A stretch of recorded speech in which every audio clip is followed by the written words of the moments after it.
Yani katika maisha especially huku USA, yani bado wana do research ya kujua what is life about, like what the purpose of life. Marekani wanapenda wajue what the reason we live in, sababu ya nini tunaishi, kwa nini tunaishi. Marekani inasumbukwa sana na hiyo swali, na inauliza why are we living. Kipindi niko Afrika hizo tu maswala hazikuwa kwenye akili yangu, hizi zilikuwa zipo kabisa. Nilikuwa tu naishi, especially sisi wote kule Afrika tulikuwa tu tunaishi, tunatafuta chakula cha kupata kile chakula nyumbani, tunakula tunashiba basi, na pesa za ziada ndiyo. Lakini Marekani inaenda hadi anga la juu, wanauliza why we die. Marekani inaenda juu, why are we dying? Kwa nini unasumbukia kujiuliza kwa nini unakufa? Ishi maisha tu mazuri, usisumbuke kujiuliza why are we dying and why are we living. Usijisumbukie kujiuliza hiyo maswali. Hata kama ujiulize, you still gonna die.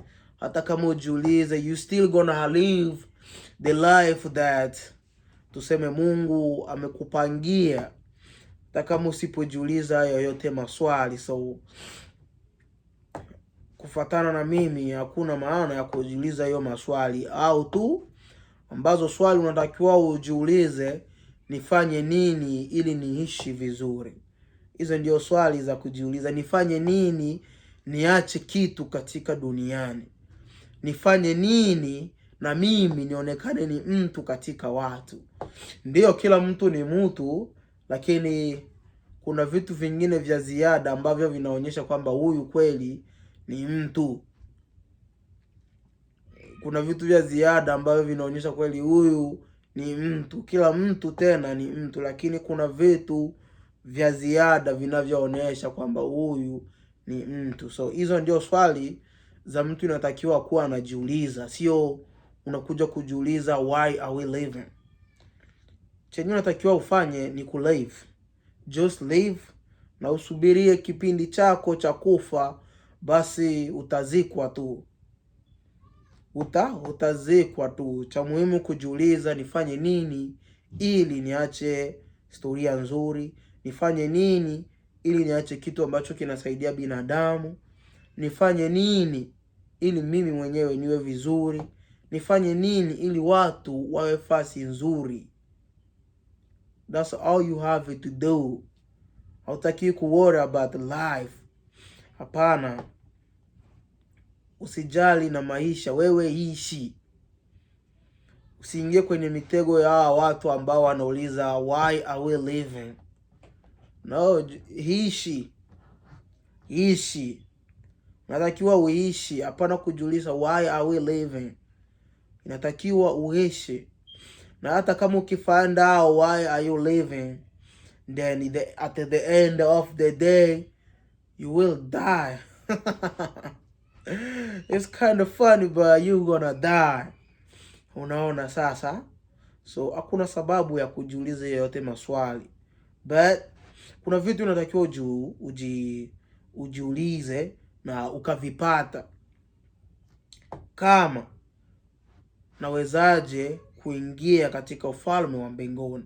Hiyo ni swali ambayo inatakiwa kuwa unajiuliza. Hizo ndio swali za maana.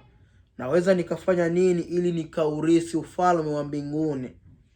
Naweza nikafanya nini ili nionekane ninafaa mbele ya macho ya Mungu, mbele ya macho ya Allah, kama Waarabu wanaita Mungu Allah. Naweza nikafanyeje ili nikuwe mtu mwema katika macho ya Allah? Lakini ukianza kujiuliza why are we living, you just need to live, bro. Ishi ile nafasi ambayo unaona hii inanitosha. Hapana kujiuliza maswali mengi. Una waste your life. unapoteza muda kwa kutaka kujua vitu ambavyo viko out of your control. Inabidi upambanie vitu ambavyo viko in your control, vitu ambavyo unaweza ukaweza kuvicontrol, ndio vitu unatakiwa ujiulize. Hapana vitu ambavyo viko out of your control. So hiyo ndio naweza nikasema podcast. I think so. I think I'm right. Ndio video yangu hiyo ya hizo swali ambazo binadamu wengi ambao wanaishi USA wanajiuliza, which is not how it's supposed to be. Hawapaswi kuwa wanajiuliza hiyo maswali, ba wanajiuliza.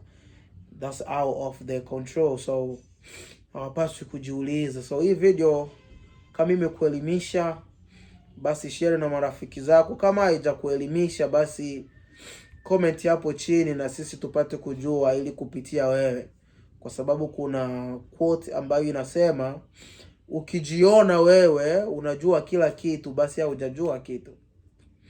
Hiyo quote ipo. Na pia kuna ingine inasema kwamba ukijiona wewe unajua vyote, basi hautawahi kujua tena zaidi. So kujifunza ni part of the life, yani ni sehemu ya maisha ya mtu kujifunza. Usijione umeshajaa kwamba you don't need kujifunza tena. No, you still needed to learn a lot of things in life. Na hiyo ndio wazo langu na how it's supposed to be. Msijiulize hiyo maswali. Basi amani ya Bwana wetu Yesu Kristo ipate kuwa nanyi nyote.